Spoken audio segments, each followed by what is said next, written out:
Salvar al mundo es posible. La UISEC es pionera en la formación de profesionales en ciencias biomédicas, que trabajarán en la prevención, diagnóstico, tratamiento, contención y mitigación de las enfermedades que afectan al mundo. Estudia y fórmate con nuestros investigadores. Genera el conocimiento que salvará vidas. Carrera en Ciencias Biomédicas. Universidad Internacional SEC. Matrículas abiertas. www.uisec.edu.es. Perfecto. Primero aquí quisiera ser muy enfático en qué enfoque le vamos a dar a esta charla. Si es que yo hablo de inteligencia artificial, me puedo extender para un congreso entero. Entonces es importante que nosotros delimitemos el enfoque que le vamos a dar a esta charla. Para esto quisiera que comparemos a la inteligencia artificial como un vehículo. ¿Y qué mejor vehículo que este que vemos aquí? Es muy práctico, bueno, duradero y les puede llevar a muchos lugares. Para esta charla, yo les voy a hablar de lo que se puede hacer con este carro. En este caso, si es que ustedes quieren transportarse, que sería el objetivo de este vehículo, ustedes no necesariamente necesitan saber los mecanismos, es decir, cómo funciona el motor, cómo funcionan las bujías, a menos que a ustedes les guste, pero para los propósitos de esta charla, ustedes no necesitan saber los mecanismos. No voy a profundizar nada de programación, de matemática, de todo lo que implica la inteligencia artificial, y tampoco voy a hablar del manejo. Obviamente, si ustedes van a manejar un vehículo, deben saber manejar y deben tener una licencia. Sin embargo, por tratarse de una charla introductoria, nosotros no vamos a hablar ni de los mecanismos ni del manejo. De lo que sí vamos a hablar es de las perspectivas que se pueden hacer. ¿A dónde se puede llegar con este vehículo? Podemos llegar a algunas partes, como les dije, la inteligencia artificial me gustaría compararlo con un vehículo todoterreno porque me puede llevar a muchas partes. Aquí, obviamente, las aplicaciones de la inteligencia artificial no se limitan al cáncer, sino que se puede expandir a toda la medicina. Podríamos también hablar de qué se puede transportar o qué se puede llevar con inteligencia artificial. Entonces, como podemos ver, es un vehículo utilitario que se puede adecuar a diferentes necesidades y eso es lo que quiero que ustedes mantengan en mente al escuchar esta charla. Vamos a hablar de las perspectivas, a dónde se puede llegar. No vamos a hablar ni de mecanismos ni de cómo manejar porque eso ya sería tema para otra charla.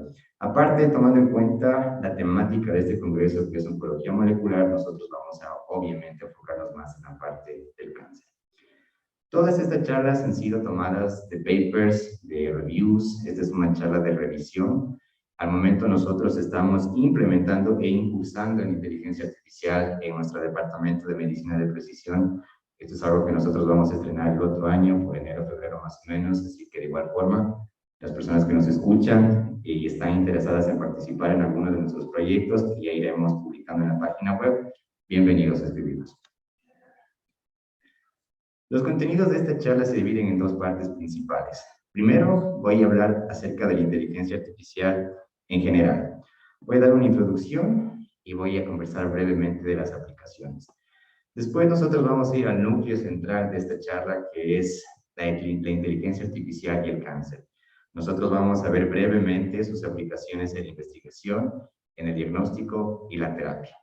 Aquí en la parte de terapia quiero hacer una mención y me gustaría que lo vean con una mente muy abierta, porque es un tema no controversial, pero sí algo que es tan obvio que tal vez por el hecho de ser evidente las personas lo han dejado desapercibido. Al momento que toca el tema de terapia, donde vamos a hablar de medicina evolutiva. Si nosotros nos vamos en un inicio y queremos definir qué es inteligencia artificial, nosotros podríamos decir que son máquinas que actúan inteligentemente. En esto nosotros necesitamos primero definir lo que es inteligencia. Y aunque pueden existir diferentes definiciones, diferentes significados, nosotros nos vamos a referir a algo inteligente como la manera de actuar correctamente en respuesta a estímulos. Eso es lo que para esta charla vamos a referirnos por inteligencia. Si nosotros hablamos de inteligencia artificial, estamos hablando que una máquina que ha sido diseñada por una persona es inteligente porque actúa correctamente en respuesta a estímulos. Si es que yo digo respuesta a estímulos, estoy infiriendo que la máquina debe ser capaz de percibir su ambiente. Eso es algo que hoy por hoy no todas las máquinas tienen. Por ejemplo, si yo tomo en cuenta mi mi smartphone o cualquier dispositivo que yo tenga, voy a encontrar inteligencia artificial en ciertas partes, pero en sí el teléfono como tal no es capaz de percibir el ambiente completo. Una vez que percibo el ambiente, yo debo ser capaz de reaccionar al ambiente. En ese caso, la inteligencia artificial implica que una máquina debería responder a esos estímulos y ajustar sus acciones para que el resultado sea correcto. Algo interesante aquí es que si nosotros definimos a la inteligencia como actuar correctamente en respuesta a estímulos, nosotros tenemos aquí dos escenarios, la inteligencia humana y la inteligencia de las máquinas. La diferencia primordial es que nosotros los humanos estamos limitados por nuestra biología. ¿Qué quiere decir? En teoría, nosotros tal vez, bueno, es un poco difícil que lleguemos a ser más inteligentes de lo que ya somos. Nuestro cerebro ya está diseñado de tal forma que tal vez llegar a ser ultra inteligentes es algo ya casi imposible por nuestras limitaciones biológicas. Así que Ramos tal vez es un poco difícil predecir si es que nosotros consideramos como es evolución, pero se podría decir que la inteligencia que teníamos al momento era de esperarse de nosotros, tomando en cuenta nuestra fisiología, nuestra anatomía, cómo funciona el cerebro. Entonces, esta pregunta me gustaría que se lleven a casa. Si se puede llegar a ser más inteligente, me refiero desde el punto de vista de evolución. Obviamente ustedes pueden decir, yo quiero ser más inteligente y voy a estudiar inglés o voy a seguir algún curso. Entonces, la idea aquí es como especie, nosotros podríamos llegar a ser más inteligentes. Y aquí, dependiendo de la respuesta, nosotros podríamos decir que si nosotros nos comparamos con las máquinas podrían tener ese potencial casi ilimitado de llegar a ser ultra inteligentes. Entonces aquí nosotros llegamos a ese punto donde tenemos que ver las diferencias y aceptar a la inteligencia artificial como el siguiente boom en el caso de la ultra inteligencia. Históricamente nosotros podemos ir a los tiempos de 1950. Nosotros aquí tenemos a Alan Turing. Alan Turing fue una persona muy interesante. Les recomiendo que si tienen su tiempo libre puedan leer. Es uno de los héroes científicos. Lamentablemente tuvo un final trágico que no debió esperarse, pero a los 25 años, sí, cuando él tenía casi mi edad, él, o sea, fue un pro, que ya elucidó todas las bases de la informática, resolvió algunos códigos, ayudó a Inglaterra también a poder triunfar en la Segunda Guerra Mundial. Entonces, obviamente se trata de un genio que ya estaba en otro nivel. Entonces, les recomiendo que lean de Alan Turing. En uno de sus estudios, él dijo una frase interesante, que si una computadora mantiene una conversación, nosotros por convención cordial deberíamos decir que la computadora piensa. Y si ustedes se ponen a pensar, tal vez nosotros ya estemos en ese punto. Cuando nosotros, por ejemplo, escribimos alguna empresa o escribimos algún contacto y nos llega inmediatamente los chats que son automáticos, estamos hablando ya de una conversación. Entonces aquí la pregunta es, ¿ya se podría decir que la computadora piensa? ¿Sí o no? Eso les dejo para que ustedes puedan pensar. Aparte de eso, es interesante que nosotros, es importante que nosotros tengamos en cuenta lo que es inteligencia. Esa es la parte fundamental de esta charla. Nosotros tal vez podríamos decir que mi celular es por mucho más capaz de realizar operaciones de cálculo, de memoria, nos puede obviamente ganar en cualquier tipo de prueba de cálculo de nivel abstracto que nosotros querramos, pero la parte esencial aquí es que inteligencia es actuar correctamente en respuesta a los estímulos. Nosotros decíamos que en 1950 estaban ya las primeras investigaciones, o más que todas las primeras intenciones de hacer que una computadora sea inteligente. Algo interesante es que el término computadora vino después de que nosotros ya tengamos esto que vemos aquí. En la antigüedad, si hablamos en el inicio del siglo XX, computadora o computador era la persona que realizaba cálculos mentales o cálculos a mano para los diferentes tipos de industria. Entonces, algo que nosotros también debemos tomar en cuenta aquí es que el producto de esta generación, la mayoría de productos son datos. Eso es lo que nosotros producimos ahora. Nosotros pasamos de una era que por más de 100.000 años nosotros nos encargábamos de buscar, de recolectar, de cazar. Después pasamos por una era industrial donde nosotros producíamos maquinaria, producíamos instrumentos. a una era actual donde la mayoría de las cosas que producimos son datos e información. E incluso este congreso es un ejemplo de eso. Nosotros estamos produciendo información, estamos produciendo datos. Entonces, esta es la siguiente revolución que nos ha permitido entrar a la parte de la inteligencia artificial. Sin embargo, en un inicio lo que se quería hacer con inteligencia artificial era diseñar una máquina que sea capaz de emular a un ser humano en su totalidad. Eso era lo que querían en un inicio. Obviamente esto fracasó miserablemente. Al momento nosotros no tenemos lo que podemos encontrar en Futurama, lamentablemente, pero lo que se dio es que en 30 años, ellos dijeron, en 1950, dijeron, en 30 años nosotros ya vamos a tener un robot que sea capaz de pensar como ser humano. Obviamente esto fracasó.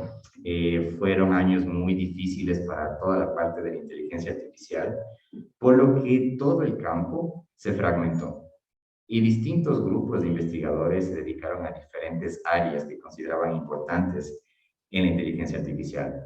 Unos grupos se dedicaron a diseñar programas y herramientas que se dediquen a reconocer la voz, otros equipos a reconocimiento de imágenes, hacer que una computadora tenga visión, hablar acerca de inferencia probabilística, es decir, otro nivel de probabilidades, incluso en ajedrez, un grupo especial de investigadores de inteligencia artificial se dedicaron a buscar la máquina que sea la mejor en ajedrez.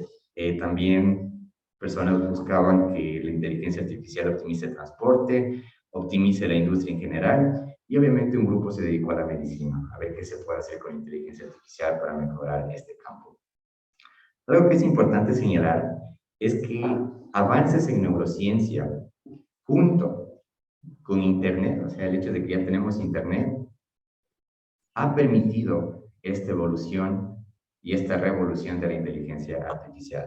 E incluso considerando todos los datos que nosotros tenemos en el Internet, considerando los avances de neurociencia, y aquí es importante saber qué tiene que ver la neurociencia con esto. A final de cuentas, lo que hacen los investigadores es emular lo que yo tengo en el cerebro humano y aplicarlo en una máquina. Entonces, el hecho de que yo conozco cómo el cerebro funciona a más detalle, esto me permite generar diferentes algoritmos y construirlos de tal forma que asemejen a un cerebro, o bueno, no necesariamente un cerebro, sino a la manera en cómo se interconectan las diferentes neuronas.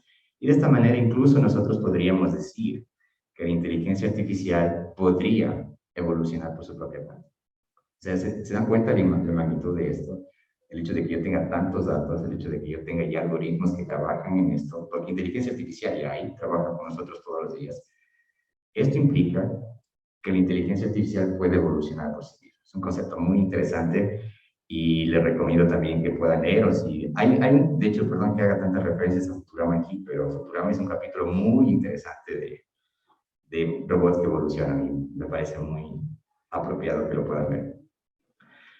Todo esto ha generado recepción polarizada en cómo nosotros percibimos a la inteligencia artificial. Por una parte tenemos la visión utópica, donde nosotros decimos que la inteligencia artificial permitirá llenar todos los campos de acción y todas las vacantes de trabajo para que nosotros los seres humanos pasemos de vacaciones por siempre. Y por otra parte está la visión distópica, que nos dice la fatalidad, la catástrofe. En este caso, que la inteligencia artificial va a evolucionar de tal forma que va a dominar al mundo y nosotros ahí podríamos citar muchas películas que la verdad no conozco. Entonces, es importante resaltar que ninguno de estos escenarios es plausible. Y más que todo, nosotros podríamos decir que han oscurecido y han detenido de cierta manera la asimilación que nosotros tenemos de la inteligencia artificial. En realidad, y esto también es un punto clave de esta ponencia, lo que nosotros queremos con inteligencia artificial es que sea un instrumento de colaboración con el ser humano. No es que los va a suplantar o va a reemplazarnos, tal vez sí en algunos trabajos, pero siempre nosotros debemos percibir a la inteligencia artificial como un instrumento para nuestro beneficio. Nuevamente viene la imagen de Turing, es importante, es una figura muy importante en todo este campo, todo lo que tenga que ver con computadoras tiene que ver con él. Él hizo un artículo muy interesante que se llama Computing Machinery and Intelligence. Esto quiere decir la relación entre la maquinaria de computación y la inteligencia. Una de sus frases, y aquí él tiene súper buenas frases, así que les recomiendo de nuevo que lean acerca de él. I propose to consider the question, can machines think? Propongo considerar la pregunta si es que las máquinas pueden pensar. Y más allá de eso, él generó, bueno, él se diseñó un test que se aplica hoy en día, que tiene mucha relevancia. Y de nuevo, es muy simple. Y como ustedes pueden ver, lo que quiso decir Turing con esto es que yo voy a determinar que una máquina o que algo es inteligente si es que yo tengo un jurado, puede imaginarse a mí como el jurado, yo tengo aquí una máquina y tengo acá una persona. Si es que yo mantengo una conversación con los dos al mismo tiempo y no puedo distinguir cuál es cuál, entonces quiere decir que la máquina piensa. Tiene mucha relación con lo que decíamos en un principio. Y es ese test que ahora se conoce como el Turing Test. Obviamente él era una persona muy humilde aparte de eso y no la llamó Turing, sino que ahora nosotros le damos ese nombre. Pero tiene mucha relevancia en todo lo que nosotros vamos a ver después.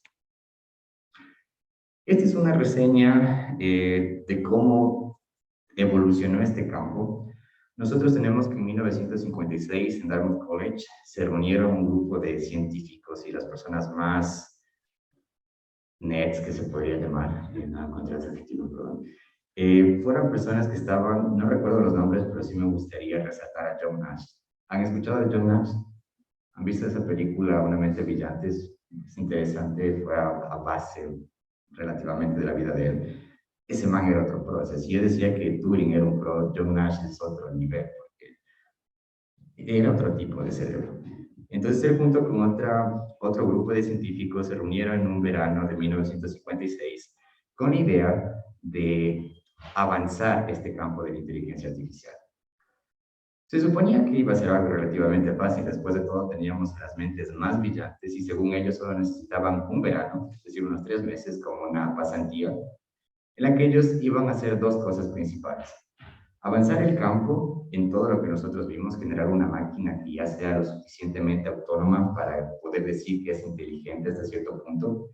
Y por otro lado, estudiar nuestro propio cerebro en base a las computadoras.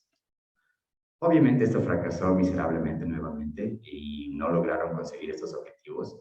Primero, no lograron generar una máquina que sea lo suficientemente capaz para decir que piensa como un ser humano. Y tampoco es una buena idea estudiar el cerebro a base de cómo funcionan las computadoras. Es al revés. Entonces, esto produjo retracción en este campo, lamentablemente. La mayoría de empresas y de instituciones que de cierta manera auspiciaban este tipo de investigaciones se dieron cuenta que si ellos podían resolver este problema, tal vez era un poco difícil. Entonces, en los años 70 y 80 se puede decir que hubo un invierno en inteligencia artificial porque se detuvo ahí. No hubieron más investigaciones y por mucho tiempo se olvidaron de la inteligencia artificial.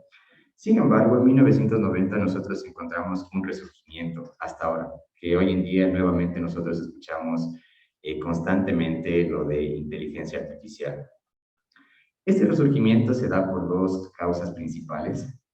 La primera es, obviamente hemos avanzado en nuestra tecnología, las computadoras funcionan mejor, los chips son mucho más pequeños, hay una optimización en cómo nosotros consumimos la energía, no hay tanto desperdicio.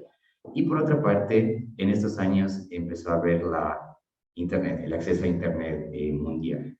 ¿Qué genera esto? El hecho de que nosotros tengamos acceso a Internet implica acumulación de datos masivamente. Y por acumulación de datos me refiero a millones de datos que se generan diariamente. Entonces, esto ha permitido que nosotros tengamos las herramientas necesarias para darle nuevamente la relevancia que la inteligencia artificial se merece. En este resurgimiento nosotros podríamos resaltar dos cosas principales. Primero, una investigación que se hizo, si no estoy mal, fue Google, el grupo de investigación de Google, que publicaron un paper, The Reasonable Effectiveness of Data. Es interesante porque esto marca el punto de partida para que los investigadores que trabajan en este campo se den cuenta que la única manera de diseñar una máquina que sea inteligente es hacerlo lo más simple, es decir, ya no necesito yo hacer algún tipo de algoritmo o una ingeniería que trate de elucidar cómo es la inteligencia, porque es algo complicadísimo, sino que más bien me olvido un poco de la lógica y empiezo a hablar de números. Este fue el cambio que se hizo, el cambio clave que permitió que la inteligencia artificial tenga un aumento considerable de investigaciones y que haya progresado bastante en tantos pocos años.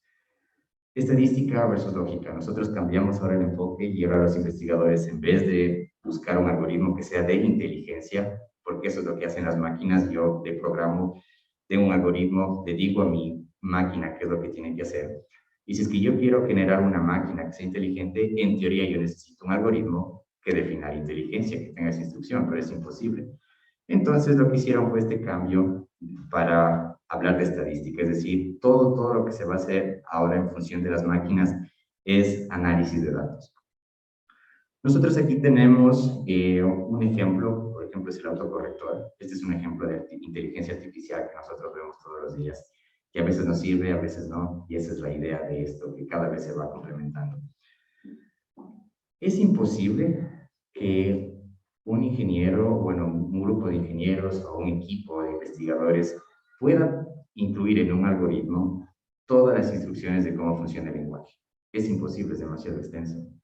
Aparte, si nosotros consideramos el propio uso del lenguaje que nosotros le damos, porque nosotros tendemos a distorsionar y darle nuevo tipo de usos, es imposible. ¿Qué es posible, sin embargo? Lo que yo puedo hacer es poner un algoritmo que reconozca la frecuencia de palabras y que esté programado y prediga cuál es la palabra que yo quiero poner después. Entonces, no es que la inteligencia artificial en este caso sabe de leyes de gramática, sabe de estructuras de inglés o de otros idiomas, sino al contrario, lo que hace es tener acceso a millones de datos y calculando la probabilidad de cuál palabra va a venir después, me da la sugerencia. Lo importante aquí es que esto no es todo. Yo puedo optimizar este sistema, yo lo puedo mejorar. Nosotros muchas veces cuando usamos el autocorrector, creo que no he sido el único al que le ha hecho una mala pasada, no manda lo que yo quiero que mande. Yo inmediatamente puedo corregir eso, yo puedo poner quitar sugerencia o yo puedo poner la sugerencia que yo quiero. En este momento yo estoy retroalimentando a la inteligencia artificial, al sistema, al algoritmo, y el algoritmo aprende, responde al estímulo que yo le estoy dando y mejora cada vez. Lo mismo sucede en Amazon, por ejemplo. Nosotros tenemos todas estas franquicias bueno, creo que son franquicias, pero todas estas empresas que venden por internet. Siempre nosotros al final tenemos algo que dice, you may also like, o a ti también te interesaría o también te puede gustar. Entonces, esto también implica análisis de datos. No es que la computadora, en este caso la máquina, me conoce también, que me diseña una sugerencia que sea personalizada, sino que en base a todos mis datos que yo le he proporcionado a través de Internet, puede predecir qué es lo que me va a gustar después. Nosotros hablamos entonces que la inteligencia artificial tiene como núcleo el razonamiento probabilístico. Es todo probabilidad, todo es análisis de datos. De cierta manera, este quita un poco el glamour porque hay algunas... Es fácil tal vez interpretar a la inteligencia artificial como literalmente un sistema tan inteligente que puede articular diversos estímulos como hace nuestro cerebro. Pero si nosotros hablamos ya del núcleo, la manera en cómo una computadora es inteligente, es estadística en otro nivel.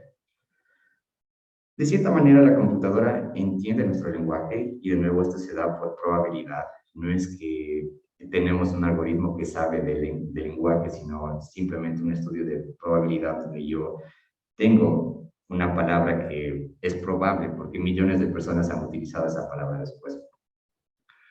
Algo que también es importante de resaltar en este punto es la manera de retroalimentación y cómo la máquina responde a nuestro estímulo.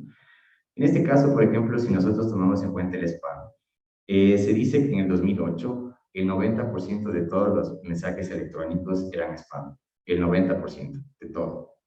Si comparamos ahora, esa cifra es obviamente reducida tal vez al 3 o 2%. Esto se da por dos maneras. Primero, los programadores, las personas que hacen este algoritmo, utilizan una base de datos que ya existe, que ha sido la recopilación de años de datos, de años de que yo he estado en el Internet. Y aparte de eso, tiene mucho que ver la retroalimentación que yo le dé. Si es que yo tengo, por ejemplo, un mensaje que se va a spam, yo puedo decir, no, puedo poner ahí clic, que no es spam, y puedo dar esa retroalimentación. Y de esa manera nosotros tenemos nuevamente ese trabajo cooperativo entre máquina y persona. Lo mismo sucede con el traductor de Google. Esto es aún más extenso porque nosotros hablamos de más de 30 idiomas que está disponible en esta plataforma. Y de nuevo, no tiene nada que ver con reglas gramaticales, sino que es cómo nosotros utilizamos ese lenguaje y los datos que generamos y que son utilizados por los algoritmos de la inteligencia artificial. Algo que es importante aquí, ya para terminar nuestra introducción a la inteligencia artificial, es el deep learning, que es la clave de cómo funciona la inteligencia artificial. La pregunta aquí es, si es que yo ya sé lo que hace la inteligencia artificial, ¿qué pasa cuando la situación es desconocida incluso para mí? Que al final de cuentas eso es lo que yo quiero hacer con una máquina. La máquina debería ser lo suficientemente autónoma para que responda a los estímulos del ambiente y ejecute la mejor acción posible, incluso cuando yo ni siquiera sé cuál es la acción. ¿Qué pasa, por ejemplo, cuando yo tengo tres fotos que han sido tomadas hoy? Una foto que me tomaron al inicio cuando recién llegué y estaba lleno de energía, una foto cuando estaba en la mitad y otra foto ahorita que ya estamos terminando este congreso. Obviamente van a haber diferencias en mis facciones, tal vez al inicio estaba triste, ahora estoy feliz, o estoy con mascarilla. Si es que yo doy este tipo de datos a una computadora convencional, va a decir que son tres imágenes diferentes. La pregunta es cómo ir más allá. ¿Cómo reconozco que es la misma persona? Y la respuesta recae aquí en el deep learning, que es el reconocimiento de patrones. En otras palabras, ¿cómo reconocer cuál es la decisión correcta que debe tomar la máquina? Y la respuesta es exposición a múltiples escenarios múltiples veces. Es decir, si es que yo quiero una cámara que sea de reconocimiento facial, debo suministrarle la mayor cantidad de datos posibles, que serán millones de fotos, y múltiples veces. De esta manera, nosotros podemos generar una base de datos lo suficientemente amplia para que la inteligencia artificial reconozca los patrones. Nosotros les voy a presentar un video, pero bueno, ese video les voy a presentar al final, si que nos queda tiempo, que explora cómo funciona esto en acción. Finalmente, nosotros ahora vamos a hablar ya hablamos de las generalidades de la inteligencia artificial, ahora vamos a hablar de la inteligencia artificial enfocada al cáncer. Vamos a hablar de investigación, de diagnóstico y de terapias que se pueden hacer a base de la inteligencia artificial. Primero aquí es un esquema de cómo funciona y de los términos que son importantes tomar en cuenta. Nosotros tenemos la inteligencia artificial, que es el sistema de programación entero. En este caso es autónomo. La idea de tener una inteligencia artificial es que la máquina aprenda, y aquí tenemos machine learning, a ejecutar la acción adecuada cuando yo no le he dado esa instrucción. E incluso ir más allá. Y por qué no generar su propia información y aprender de una retroalimentación que sea autoajustada. Y por último también tenemos a Deep Learning, que es lo que estábamos hablando en un inicio, es una manera de dar millones de datos a una máquina para que pueda tener una base de datos lo suficientemente amplia y pueda hacer predicciones y pueda tomar la respuesta o tomar la decisión que necesite incluso cuando el escenario es ambiguo y desconocido. Obviamente, nosotros podemos decir que las aplicaciones en medicina son amplias. Nosotros tenemos la oncología de precisión, que es lo que nos interesa muchísimo. Tenemos el descubrimiento de nuevos fármacos, tenemos la optimización de herramientas de imagen y de patología, tenemos también la optimización de la secuenciación de siguiente generación y tenemos también ya la parte clínica de cómo manejar al paciente, optimizando todos los beneficios y minimizando los riesgos. Recuerdo que en una de nuestras primeras ponencias, cuando Jorge Quevedo estaba hablando, él nos decía que la mayoría de muertes por cáncer se dan porque no tienen el tratamiento adecuado. Y tratamiento adecuado no necesariamente quiero decir que el doctor no supo qué darle, sino tratamiento adecuado porque primero el diagnóstico fue tarde, porque no hubo una estrategia de prevención, y porque cuando ya tiene metástasis, en realidad ya no hay nada que hacer. Entonces, efectivamente, el tratamiento no es adecuado. En este caso, nosotros podemos utilizar inteligencia artificial para mejorar este tipo de escenarios. Nosotros aquí tenemos un ejemplo de inteligencia artificial aplicada al diagnóstico de cáncer. Nosotros tenemos aquí un esquema del cervix. Nosotros veíamos antes de ayer con Fanny, que nos decía que cuando nosotros estamos viendo este tipo de muestras, se coloca un poco de vinagre para resaltar una coloración media blanquecina y nosotros poder ver si es que las células están normales o tienen algún tipo de aberración. Esto generalmente lo hace el equipo de diagnóstico, el equipo de patología. Lo que hacen una vez que yo tengo mi muestra, le pongo un poco de vinagre, voy a ver el cambio de coloración y es la persona encargada la que evalúa si es que efectivamente hay algún tipo de lesión o si es que no la hay. La sensibilidad de este enfoque, de esta técnica, es del 69% más o menos, lo que quiere decir que el 69% de veces el patólogo está bien y da una respuesta precisa. Sin embargo, si es que nosotros hacemos una evaluación automatizada, es decir, si es que yo tengo un programa lo suficientemente robusto para poner millones de imágenes, bueno, no digamos millones, pero para poner miles de imágenes de cómo funciona y más o menos de cómo es un tejido que está normal versus un tejido que está incorrecto, que tiene algún tipo de aberración, yo puedo generar un tipo de deep learning en el que suministro el suficiente número de datos a mi computadora para que pueda predecir y pueda hacer un reconocimiento de patrones y me pueda decir si es que efectivamente esta mancha que veo acá se trata de una anomalía o si es que es simplemente un tejido normal. Al comparar, nosotros podemos ver que cuando nosotros hacemos la visualización por parte de la inteligencia artificial tenemos un 91% de sensibilidad. Entonces, al comparar, nosotros tenemos una eficacia mucho mayor, donde reducimos el número de falsos positivos y donde resaltamos que la inteligencia artificial puede ser empleada para optimizar las técnicas de diagnóstico. Obviamente, si es que nosotros basamos estos enfoques con inteligencia artificial, vamos a tener mayor precisión frente al resto. Nosotros aquí, por ejemplo, tenemos, nuevamente ilustrando el ejemplo anterior, el 0.71 en el caso cuando solo tenemos una detección visual y un incremento de 0.90 al 91%, perdón, cuando tenemos una evaluación automatizada por inteligencia artificial. Y esto solo con datos que han sido recopilados por 7 años.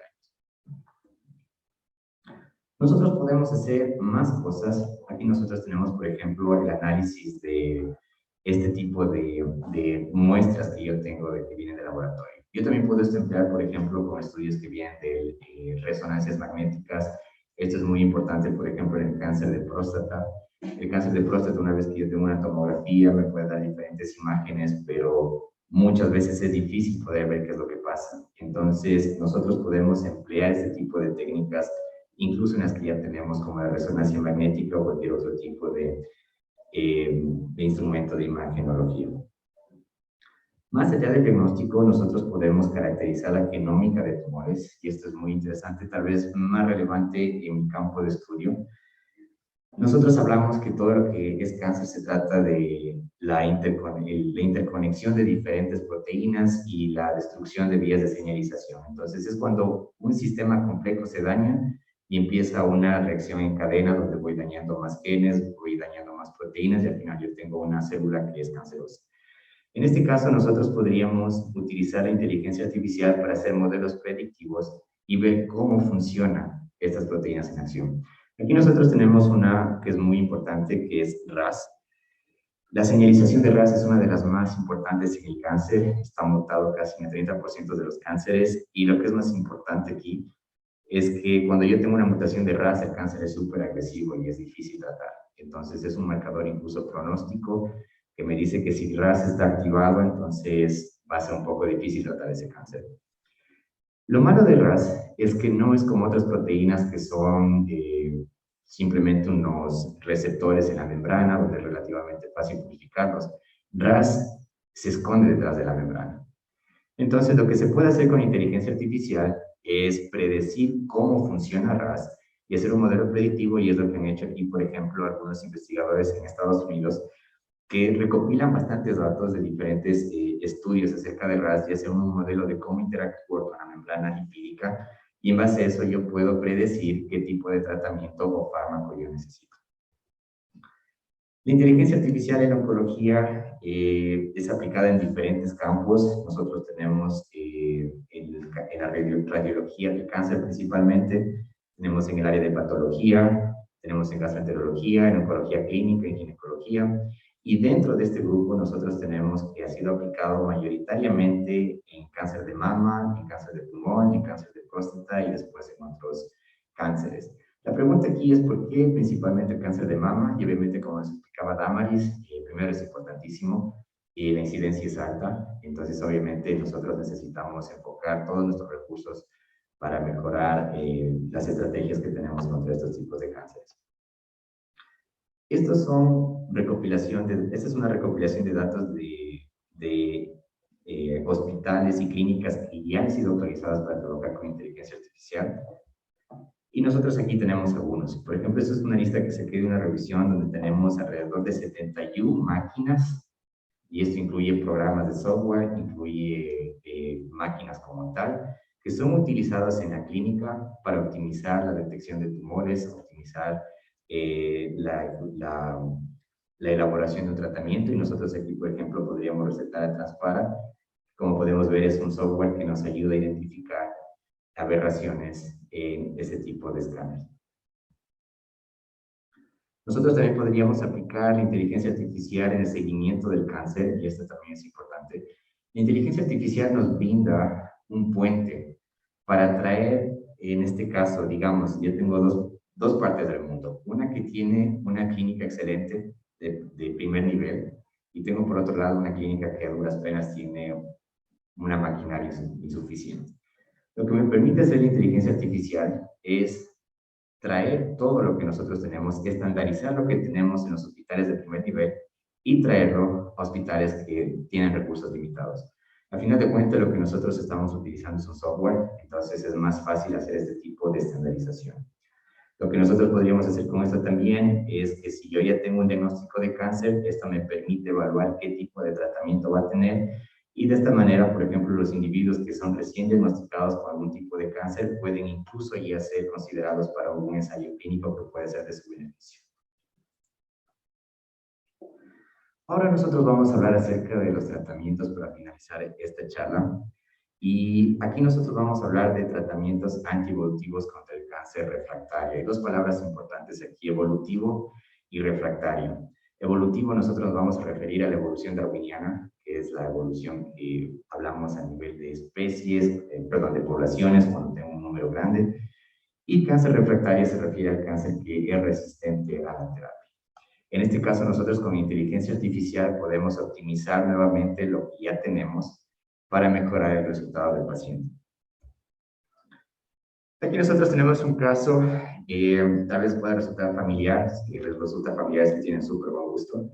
Tenemos un paciente de 50 años, es diagnosticado con un adenocarcinoma pulmonar, cáncer bien raro, pero que es súper agresivo.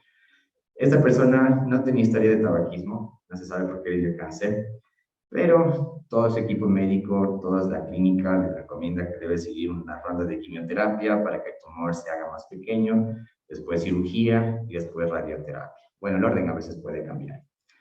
Esto fue una primera línea de tratamiento y en este caso funcionó. Hubo remisión, que es cuando el tumor no necesariamente se cura, pero hubo una reducción considerable, entonces ahora el paciente tiene más opciones. Y una vez que entra en remisión, se puede decir que puede vivir una vida relativamente normal. ¿Cuál es el problema del cáncer cuando nosotros decimos que es un cáncer refractario? ¿Por qué es que las personas se mueren de cáncer en primer lugar? Son muchas las razones, pero uno de los mayores problemas es la recurrencia y la resistencia.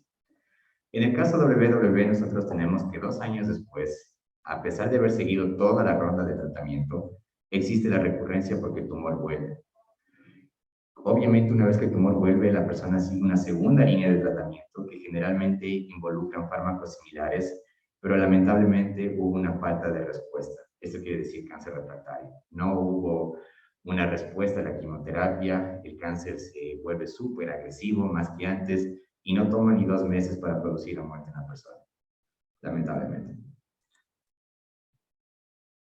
Así nosotros podríamos decir que el cáncer es una enfermedad muy importante. Y solo para hacer un breve resumen de lo que nosotros ya hemos hablado todo de cáncer, el cáncer decíamos en todas las charlas que es un conjunto de enfermedades, podemos decir que son genéticas, que son multifactoriales, porque implican diferentes factores, y todas estas tienen en común el aumento descontrolado del número de células. Nosotros aquí, solo para resaltar qué tan heterogéneo es este grupo, podemos ver que una leucemia mieloide crónica luce totalmente diferente a un carcinoma de colon. Sin embargo, los dos son cáncer. Nosotros tenemos que dentro de un tumor existe heterogeneidad. Por ejemplo, un tumor no luce así, sino luce así. Dentro de un solo tumor nosotros tenemos diferentes poblaciones y tenemos variación. Esta es una palabra muy importante en evolución que vamos a regresar en unos minutos. Nosotros tenemos que los genes implicados son algunos, tenemos genes supresores de tumores, protocogenes y genes reparadores de ADN, y nosotros ya hemos visto que cuando se pierde la información de un gen supresor de tumor y al mismo tiempo se aumenta o se exponencia la acción de un protocogen, nosotros tenemos ya la probabilidad de tener un cáncer. Nosotros aquí tenemos una representación de cómo es la señalización celular aberrante. Nosotros hemos hablado de vías de señalización, de genes, pero así es como funciona generalmente. Tenemos un estímulo de afuera que se denomina ligando, puede ser soluble, puede ser adherido a una membrana. Este interactúa con un receptor de la membrana celular. Cuando interactúa, este receptor tiene un cambio de conformación y ese cambio de conformación hace que otras cosas tengan otro cambio de conformación y al final tengo una reacción en cadena donde termino en una respuesta. Nosotros nuevamente hablamos de un balance cuando decimos cáncer entre tejido normal y neoplasia. Para que nosotros tengamos un cáncer, los dos ámbitos deben ser alterados. Debo tener menor muerte celular y mayor nacimiento celular. Así nosotros decimos entonces que el cáncer es un conjunto de enfermedades genéticas multifactoriales y que todas al final coinciden en la proliferación descontrolada. Nosotros hablamos de resistencia, que es la parte donde vamos a involucrar inteligencia artificial. La resistencia, en este caso, al tratamiento que generalmente es quimioterapia. Nosotros tenemos diferentes factores de riesgo para que un cáncer se vuelva resistente a una quimioterapia. Primero hablamos que existe una diversidad. Por esta diversidad no solo se trata de que un tumor es diverso, sino que existe una diversidad temporal también. Es decir, si es que yo, por ejemplo, tengo un tumor y lo evalúo una semana después, no va a ser igual. La variación tiene variación. Al final existen cambios que no podemos comparar un tumor de 2 semanas con uno de 3 semanas. Puede ser que haya aumentado, puede ser que haya disminuido.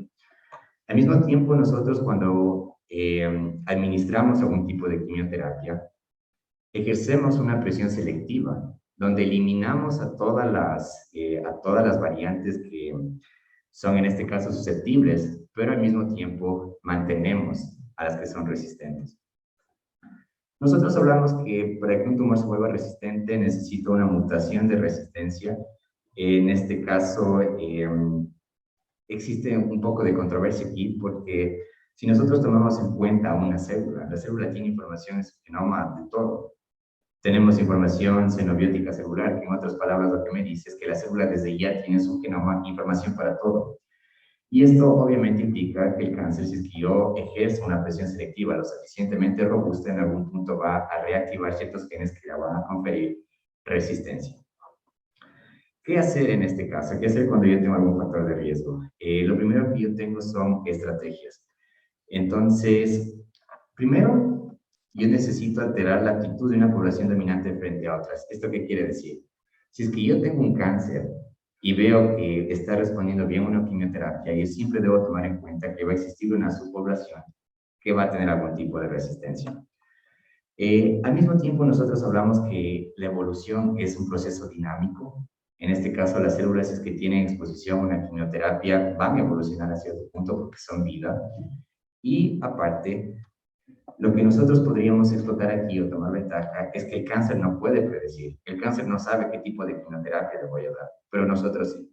Y aquí es donde entra la inteligencia artificial y donde nosotros hablamos de una terapia dinámica, porque el cáncer tiene variación, el cáncer evoluciona, por lo tanto no tiene sentido que mi terapia simplemente sea un protocolo de información, ya que el tumor va a cambiar y por lo tanto mi terapia también. Aquí nosotros tenemos un ejemplo, tenemos una proteína PGP. Este está implicado en resistencia, nosotros aquí lo podemos ver. Tenemos diferentes estudios donde indican que si yo tengo PGP, yo voy a tener un tumor agresivo porque no responde al tumor. PGP es regulado por HIF1. HIF1 se activa en hipoxia. Aquí yo tengo ya un silogismo donde estoy hablando de diferentes caminos y que al final todos se interconectan. ¿Qué es lo que sucede? Tengo un cáncer, el cáncer cuando es agresivo empieza a abrirse camino por donde puede. Esto implica que no va a tener vascularización, no va a tener una fuente de alimentos porque el cáncer lo único que le importa es dividirse. Entonces, en este caso, vamos a tener un ambiente hipóxico, porque los niveles de oxígeno disminuyen, ya que todo el oxígeno está siendo consumido por las mismas células y no hay lo suficiente para todos. Cuando yo tengo una situación de hipoxia, se activa este mecanismo HIP-1, y en este caso HIP-1 lo que hace es inducir la producción de esa proteína PGP. Y PGP funciona como un canal, es como un embudo, que lo que hace es, tengo un cáncer con PGP, le doy al cáncer quimioterapia, la quimioterapia entra a la célula, pero lo que hace este canal es sacarlo de vuelta. Nosotros lo que tenemos que tomar en cuenta aquí es que tener PGP para el cáncer es un lujo.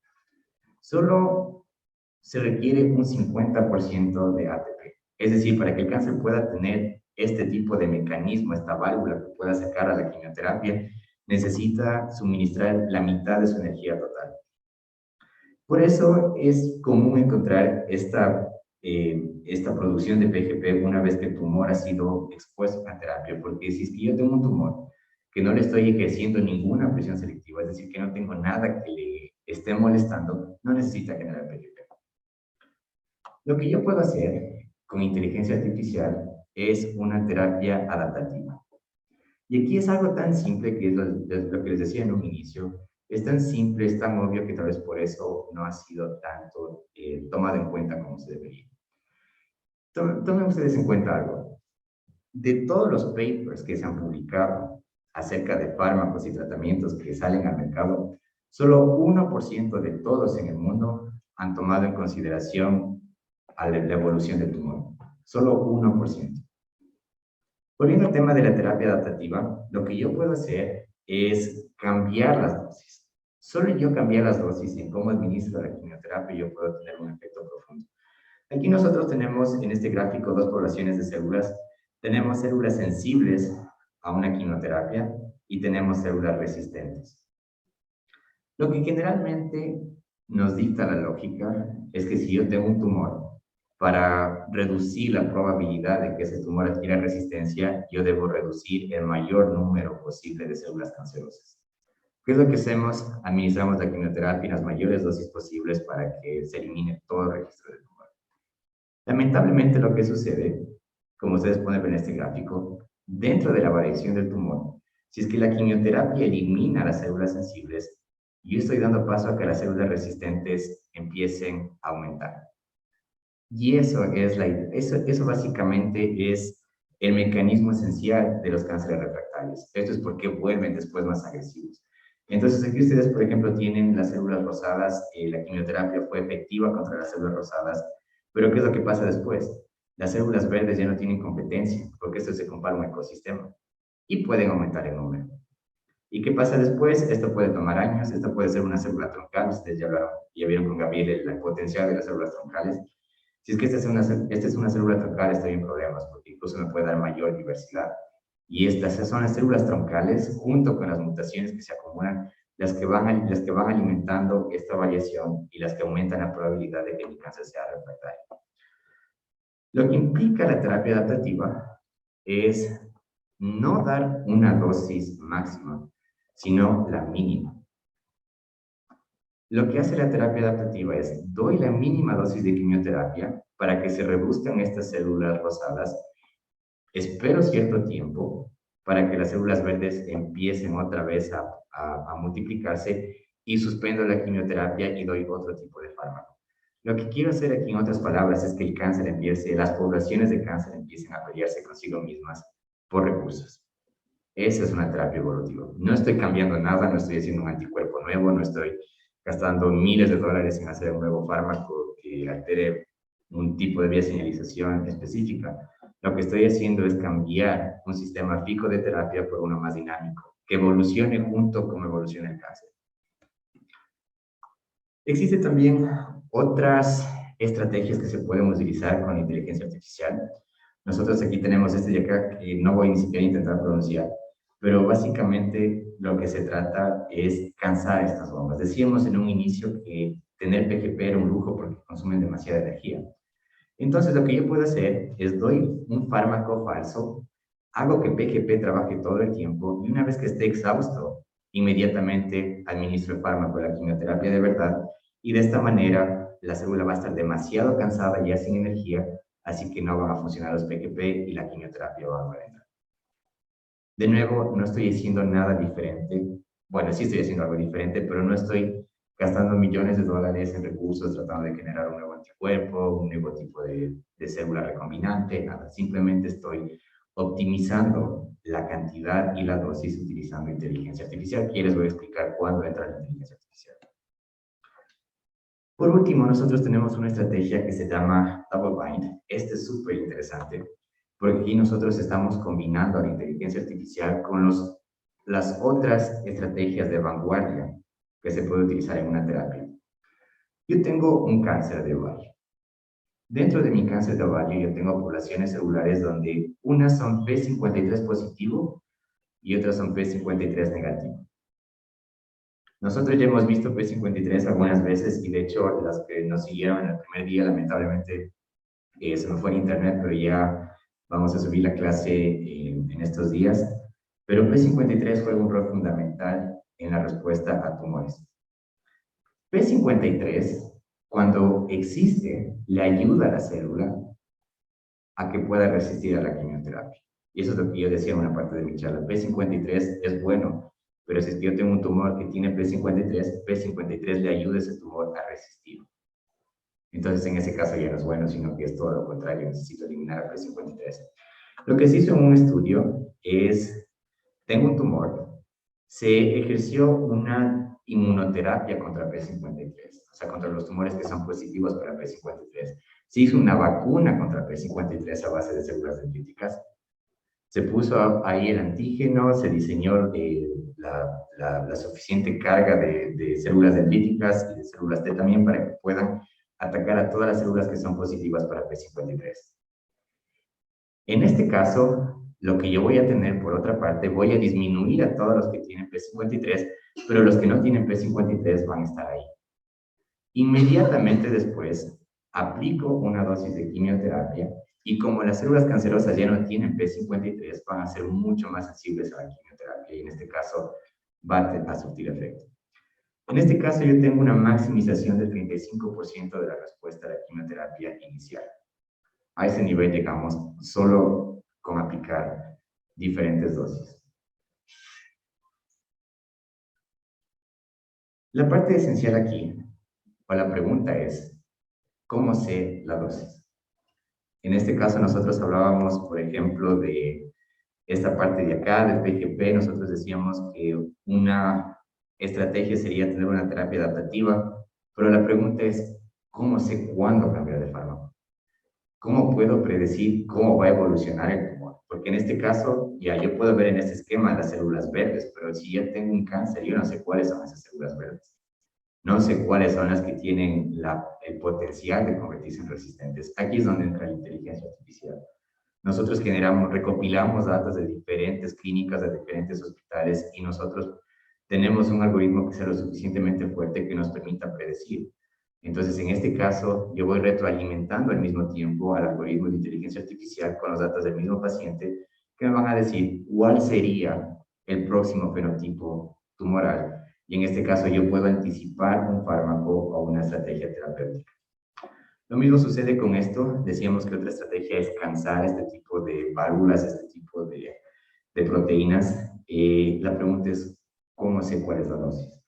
Entonces, de igual forma, yo puedo recopilar todos los datos, genero una recopilación lo suficientemente grande, una base de datos que sea inmensa, de tal forma que pueda haber un proceso de deep learning, y en este caso puede existir una predicción de cómo va a evolucionar el tumor y más que todo de cuál es la dosis que yo necesito. Esto ya se ha visto en algunos tipos de cánceres, como el cáncer de próstata, que decíamos el cáncer ovárico. El mensaje final aquí es que todas las estrategias que nosotros hemos visto aquí, inmunoterapia, hemos visto incluso moduladores epigenéticos, hemos visto ahorita lo de inteligencia artificial. Es difícil que una de estas sea la cura para el cáncer. De hecho, es algo que nosotros queremos llegar con estas charlas, que entender toda la complejidad que es el cáncer y que la solución es la cooperación. Como decía Damaris en un inicio, si nosotros queremos proponer una estrategia que sea útil para nuestra población, nosotros debemos incorporar todo, desde la clínica, la parte científica, la parte técnica Y solo así nosotros podríamos tener una estrategia que nos permita reducir el número de cáncer. Finalmente, nosotros vamos a hablar de las limitaciones. La principal, existen muchas limitaciones de la inteligencia artificial que de hecho no me tomé la molestia de escribir todas porque son algunas. Nosotros podríamos hablar de las consideraciones éticas, podríamos hablar de un montón de cosas, pero si nosotros podríamos resaltar la limitación esencial, es el black box. Es decir, nosotros hemos hablado de la inteligencia artificial como un modelo predictivo que en base a datos propuestos va a seleccionar a su mejor respuesta. La pregunta es, ¿cómo selecciona los datos? ¿Cuáles son los datos que al final de cuentas la inteligencia artificial considera relevantes? Eso todavía no se sabe, es una limitación. Se trata de incluso poner biología aquí, es decir, enseñar de cierta manera biología a la inteligencia artificial para que pueda tener un razonamiento más apropiado. Pero si nosotros consideramos a la inteligencia artificial, como decía en un inicio, no es tan glamorosa porque es simplemente estadística a otro nivel. Y obviamente es una sobresimplificación, pero la inteligencia artificial no sabe qué pasó antes de eso, no sabe qué pasó después, no puede tener una consideración emocional, no puede interactuar con otros tipos de inteligencia, ya sea humana o artificial también, no puede predecir, no puede pensar a futuro, no puede olvidar. Entonces, si nosotros pensamos de la inteligencia artificial como algo que va a reemplazar a los humanos, creo que es algo muy improbable. Aparte de eso, nosotros podríamos perpetuar sesgos que ya existen, o como se dice en inglés, los bias. Si es que nosotros suministramos datos clínicos o de proteínas a los algoritmos de inteligencia artificial, y si nosotros desde ya tenemos algún sesgo, algún prejuicio que nos incline a un lado de la balanza, estos también se van a magnificar por este tipo de algoritmos. Es lo que pasó hubo ese problema con Facebook y con otras redes sociales que nos decían que los algoritmos de cierta manera funcionaban para aumentar la propaganda política de ciertas campañas, por lo que pasa ahora con las vacunas. Hay movimientos que por alguna razón son antivacunas, no tiene sentido, pero los hay. Y lo que pasa es que estas personas cuando están en Facebook, el algoritmo está retroalimentando y está aumentando ese tipo de exposición que tienen a posts que son a publicaciones que son antivacunas y que no tienen ningún sustento científico. Entonces, ese también es un ejemplo donde la inteligencia artificial, el algoritmo que publica todo lo que nosotros vemos, no necesariamente va a ser el óptimo, sino que si nosotros hablamos de probabilidades y estadística, va a ser el más frecuente, y eso no siempre es lo adecuado. Con eso termina esta charla. Muchísimas gracias por su atención. Nosotros hablamos que para esto de la inteligencia, esto de la medicina evolutiva, necesitamos inteligencia artificial. Muchísimas gracias por su atención. Con eso damos por terminada esta jornada académica de Cuenca. Muchísimas gracias nuevamente por ser parte de este primer Congreso Internacional en Oncología Molecular. Clausuramos oficialmente todas estas jornadas, han sido muy interesantes. Agradecemos muchísimo la acogida que hemos tenido, de todos ustedes estar aquí presentes y las personas que nos han recibido en todas nuestras sedes. Y esperamos contar con ustedes para futuros eventos y proyectos. Muchísimas gracias. Voy a leer las preguntas. Bueno, de hecho Camilo me decía, acuerdo, mañana es la clausura definitiva del Congreso. Hoy clausuramos Cuenca, pero mañana tendremos más charlas que son ya las complementarias a todo lo que hemos visto. Son temas muy interesantes. Tenemos la participación de ponentes muy importantes del país, así que les invitamos también a seguirnos desde las 2 de la tarde, como siempre. Tenemos algunos comentarios. Tenemos de Jonathan, favor comunicarse con el distrito. Bueno, esa es una indicación para gerencia. Tenemos de María José, ¿cuál es su opinión con respecto a la aplicación de nanobiotecnología en procesos terapéuticos u otras semejantes, podría poseer consecuencias negativas a largo plazo a un paciente? Es una pregunta muy buena. Nanobiotecnología es el futuro. Aquí voy a meter un poco el tema de CRISPR-Cas, que seguramente han escuchado. El tema de la nanobiotecnología es como el vehículo, nuevamente la comparación con el vehículo, a las terapias génicas y celulares que probablemente nos ayuden muchísimo en cómo nosotros vamos a tratar a un paciente. En este caso me preguntan mi opinión es que estoy muy